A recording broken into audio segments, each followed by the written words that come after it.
Meghan Markle has spent years trying to keep certain chapters of her past neatly out of frame.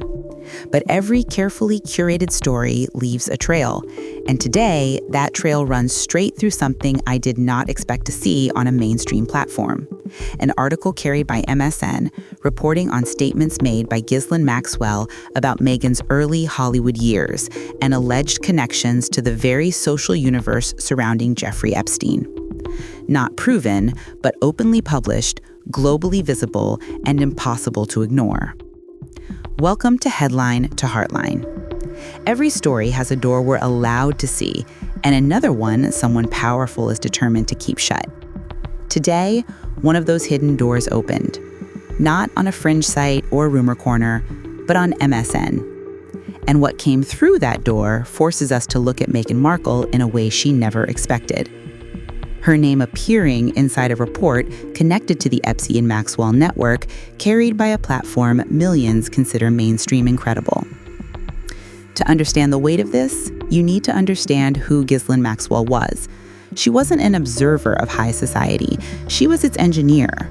For decades, she operated at the core of a private system involving billionaires, royalty, film producers, political figures, and powerful men who used exclusivity as a shield. She designed the guest lists. She organized the private dinners. She controlled the flow of young women into elite social pipelines. She understood ambition, glamour, power, exploitation, and reputation better than anyone else in that universe because she orchestrated it. So when a woman who lived inside that machinery mentions Meghan Markle's early years, it is not random. It is not casual. It is not meaningless. She is referencing a world she knows intimately, a world Meghan has long refused to describe honestly. And MSN chose to publish those remarks. There is no verified document. There is no confirmed wrongdoing. But the decision of a global platform to amplify Maxwell's comments signals one thing. The Meghan Epstein question is no longer considered untouchable. Now, before we reach Meghan's Harper's Bazaar performance, we must lay out the foundation, the contradictions and verified mysteries that define her public life. These are real, documented, and never explained. Here are the contradictions, plainly. She says palace life suffocated her, yet clings to her royal title with extraordinary force. Even in private American settings, staff are instructed to announce her as Meghan, Duchess of Sussex. That is a contradiction. She says she wants privacy, yet her most personal moments, from pregnancy to philanthropy, are documented, staged, leaked, or filmed. Privacy is only valuable to her when it prevents scrutiny, never when it prevents attention. That is a contradiction. She says she wants to be seen as an ordinary woman, yet all her ventures rely on the royal prestige she claims traumatized her. That is a contradiction. She says she had no voice, yet she had more global platforms than nearly any outsider entering the royal family in modern history. That is a contradiction. Now we move into the mysteries, the real ones, the confirmed ones, the parts of her past she has never clarified. Her Hollywood career collapsed suddenly. Industry insiders, casting directors, people who worked with her have stated publicly that she was struggling to secure roles near the end of her acting career. The popular narrative that she chose love over Hollywood is false. Multiple biographers report that her reputation was uneven, that she pushed aggressively in networking spaces like Soho House, and that roles stopped coming. Meghan has never explained why she went from hopeful actress to unemployable so quickly. Her first marriage ended with brutal abruptness. Those close to the situation have repeated the same account for years. Meghan ended her marriage to producer Trevor Engelson by mailing her engagement and wedding rings back to him without warning. People who witnessed the fallout have never wavered on this. Meghan has never denied it. After she began dating Harry, her old divorce records became unusually difficult to access. She has never explained the suddenness or the erasure. Her pregnancy appearances triggered professional scrutiny. Dozens of doctors, midwives, obstetric nurses, and experienced mothers commented openly on her highly unusual movements. The bending, squatting, sudden belly shape changes, and inconsistent size between public engagements. These observations are documented in video and acknowledged widely. She's also the only modern royal for whom the palace refused to publish the medical team, hospital, timeline, or any official birth documentation. Meghan has never explained the secrecy or the inconsistencies.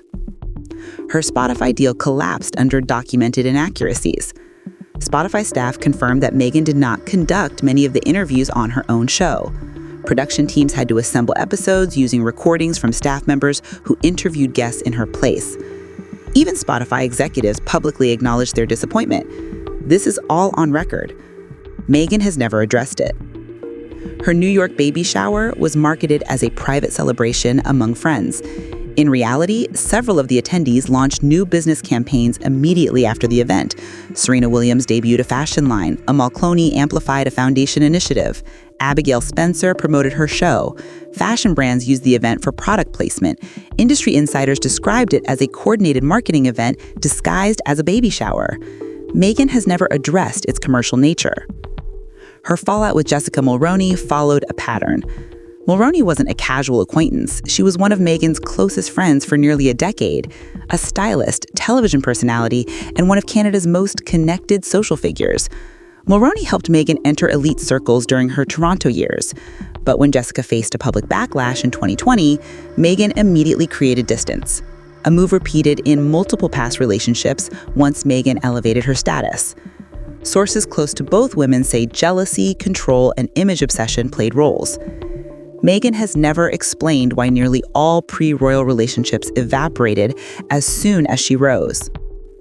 These mysteries are not speculation. They are documented inconsistencies with no explanations. And this brings us to the bridge, the point where logic meets narrative. When a public figure has a stable, consistent, transparent past, rumors die instantly. They cannot attach to anything. But when a public figure has unresolved gaps, sudden erasures, rewritten timelines, contradictory behavior, and a documented pattern of image construction, even unconfirmed claims begin to look plausible enough for mainstream platforms to explore. Not proven, not established as fact, but no longer dismissed outright. That is why Ghislaine's comments, unverified but published, suddenly matter.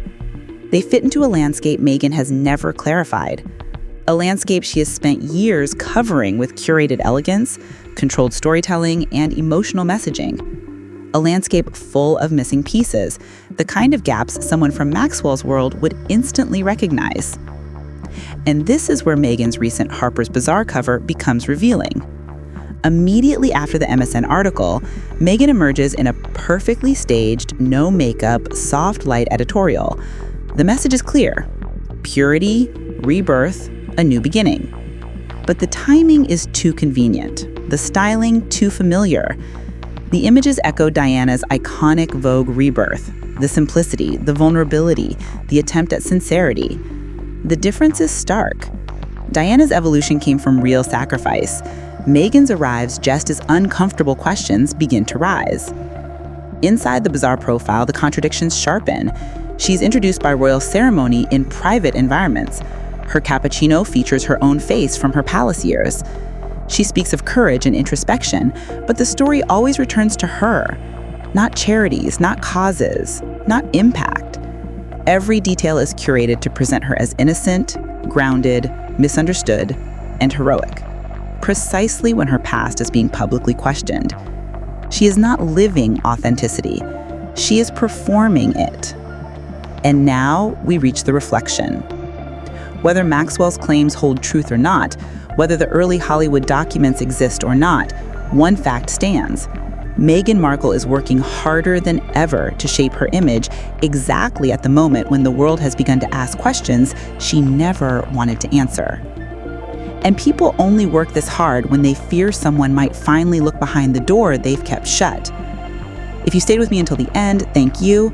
Like this video, subscribe to the channel, and share it, because this conversation is only beginning.